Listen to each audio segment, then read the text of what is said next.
Halo, jumpa lagi di channel Mambol. Kali ini saya akan membuat video ya, vlog aja untuk mengetahui kondisi dari Daihatsu Chariot G10R yang akan dibongkar mesinnya. Ini udah sebagian kita angkat dan perlu diketahui apa saja yang perlu diperhatikan, terutama pada engine mounting pada mesin Daihatsu Chariot G10R ini. Oke, saksikan video saya kali ini, yuk.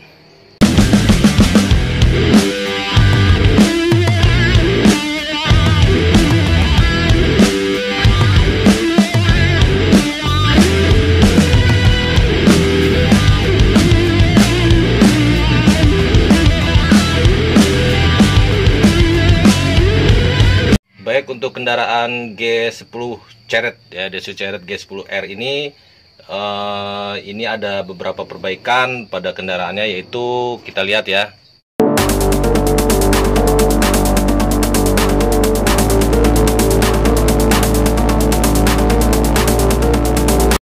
Nah, ini ada beberapa perbaikan yang perlu diperbaiki pada saat kita akan melakukan restorasi kendaraan ya, yaitu Daihatsu Chariot ini, terutama Daihatsu Chariot G10R atau G11 atau G10. Nah, ini tipenya mobilnya G10R ya, ini tipenya. Nah, biasanya saya akan memperbaiki yaitu kelistrikannya terlebih dahulu ya, jika kita membeli mobil Daihatsu Chariot ya, yang kita beli second atau dapat dari mana. Terutama yang perlu diperbaiki yaitu kelistrikan ya, kelistrikan kabelnya ini kita urut ya. Kita urut dari, biasa saya dari lampu-lampu terlebih dahulu, karena kalau lampu-lampu itu lebih mudah, terutama lampu depan, lampu malam, lampu sen ya, atau lampu rem belakang itu biasanya menggunakan arus aki. Jadi nanti kita tinggal cek dari kelistrikan, dari kunci kontak, dari aki, lalu dari relaynya ya. Kita cek relaynya ini ya, apakah relaynya ada yang mati atau tidak. Nah, kenapa kita cek dulu dari kelistrikannya? Karena supaya tidak ada yang konslet ya. Setelah kelistrikan sudah baik, dari mulai lampu-lampu, lampu dalam, dan lampu kelistrikan untuk wipernya, kemudian kita cek pengapian kabel-kabelnya, apakah ada yang terbuka. Kabel-kabelnya kita tutup dengan isolasi karena bisa mengakibatkan konslet. Juga kabel-kabel yang sudah usianya sudah ujur ya, maksudnya sudah rapuh, sebaiknya diganti dengan yang baru. Terutama soket-soket juga yang sudah kelihatan tidak ya, soket-soket yang sudah ujur juga, yang sudah lama kita ganti. Nah, kemudian setelah kita membongkar kabel-kabel, setelah selesai barulah kita membongkar mesin. Nah, apa saja yang perlu kita lepas? Pertama, kita lepas kaki-kakinya terlebih dahulu ya. Untuk kaki-kaki roda bagian depan, nah, kita periksa kaki-kakinya dulu, kita lepas. Kemudian yang perlu kita perhatikan juga engine mountingnya ya. Nah, ini engine mountingnya nih.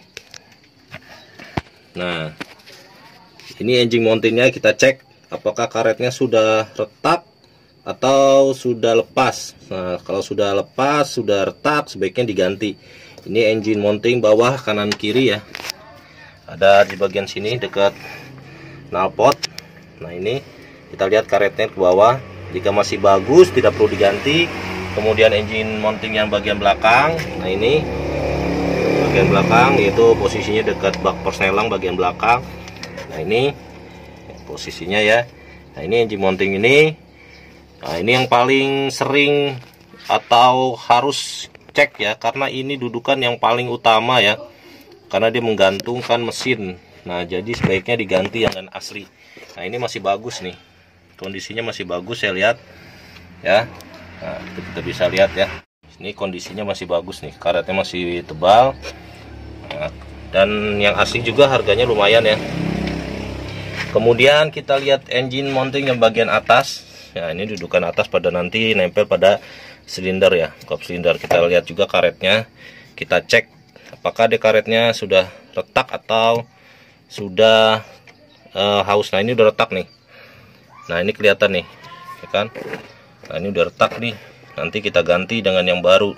Nah seperti itu ya, kita cek dulu engine mounting, terutama kita lihat apa yang perlu kita perbaiki di mesin ini,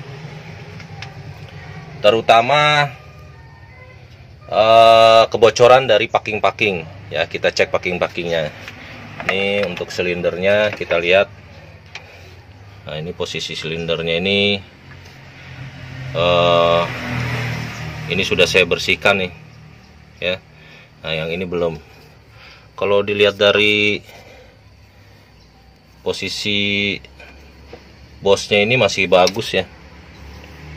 Paling nanti kalau misalkan untuk perbaikan diganti ring sehernya aja nih ya. Untuk ininya kerapatannya masih kelihatan baik ya. Jadi ini bisa nanti kita ganti. Kita lihat nanti, cek untuk kita ganti ring sehernya ya. Oke, seperti itu. Dan cek juga untuk bagian-bagian bodi yang karat-karat, nanti bisa kalian pakai pelingkut atau diganti plat yang sudah berkaratnya ya. Nah plat-plat yang sudah berkarat bisa kalian ganti. Dan inilah bagian mesin yang utama, bagian sisi-sisi bodi mesin bagian dalam itu dibersihkan ya, dicek kembali. Nah kemudian untuk bagian master rem, nah ini kalau misalkan master rem masih bagus, ini kita bisa ganti minyak remnya, atau jika tidak ada kebocoran ya, boosternya juga kalau masih baik bisa kita gunakan. Nah terutama nanti kalau misalkan filter bensin nih ya, filter bensin kalau nanti ada sudah lama, diganti aja dengan yang baru ya, bensin. Nah inilah bagian dari mesin Daihatsu Chariot G10R yang akan diperbaiki mesinnya ya. Hanya perbaikan-perbaikan ringan di bagian-bagian tertentu saja ya. Jadi untuk menghemat biaya juga, komponen-komponen yang tidak perlu diganti ya. Kalau yang harus diganti kita ganti. Oke, seperti inilah posisi dari kendaraan Daihatsu Chariot G10R. Nah ini video singkat saja untuk mengetahui kondisi. Nah ini juga filter olinya nanti diganti ya, sebaiknya diganti. Nah lampu-lampu bagian depan, jika lampunya sudah, bohlamnya sudah ujur atau sudah tidak baik, diganti dengan yang baru ya. Nah ini untuk cara memperbaiki mobil Daihatsu Chariot G10 ya, G10R nih ya. Kaki-kaki kita perbaiki, terotnya ya kan, rek ini kita ganti jika goyang. Nah kabel-kabel kita periksa ya. Ini kalau dilihat kondisinya masih lengkap ya, masih lengkap nih. Oh, ini selang ini adalah selang untuk ke radiator bagian dalam nih yang kecil nih. Nih, ini selang ini nih. Nah, ini masuk nanti ya.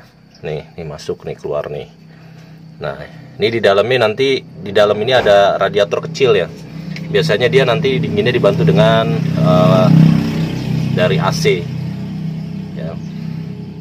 Masih berfungsi untuk selang radiator yang kecil di dalam ya, seperti ini. Oke, nanti kita lihat pengerjaan untuk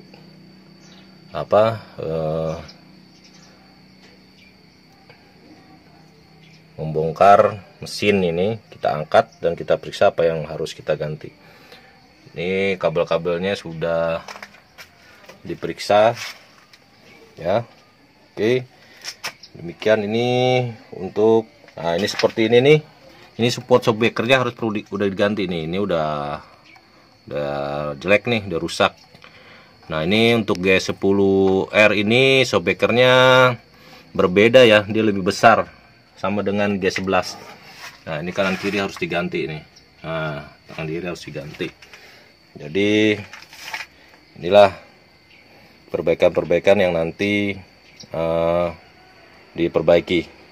Oke. Baik, tadi penjelasan dari saya mengenai Daihatsu Chariot ya. Apa saja yang perlu diperbaiki jika kita ingin memperbaiki mesin dan agar kondisi mesin kita menjadi lebih stabil. Nah, ini keadaan dari mesin yang telah saya bongkar sebagian dan memeriksa kabel-kabelnya. Kemungkinan ini diperbaiki hanya beberapa bagian saja, terutama di packing-packing yang sudah bocor ya, seperti packing deksel, lalu packing karter.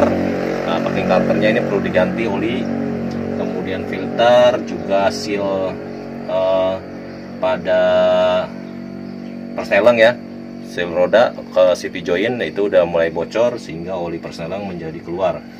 Kemudian juga ada engine mountain yang perlu kita ganti bagian atas, ya kan, ya engine mountain untuk bagian depan, kanan, kiri masih kelihatan bagus dan belakang juga masih bagus ya. Jadi yang perlu diganti itu aja. Apalagi ya ini aja terutama. Karena pembongkaran ini perlu waktu, karena under delay juga kita harus cari, lebih baik cari yang orsinil. Karena untuk kendaraan seperti ini lebih baik orsinil ya, jadi nanti perawatannya lebih mudah. Baik, terima kasih telah menonton video saya kali ini, semoga bermanfaat. Jangan lupa subscribe, like, dan komen untuk video selanjutnya. Jangan lupa bunyikan lonceng notifikasi agar mendapat video terbaru dari saya. Oke, terima kasih, sampai jumpa lagi, bye.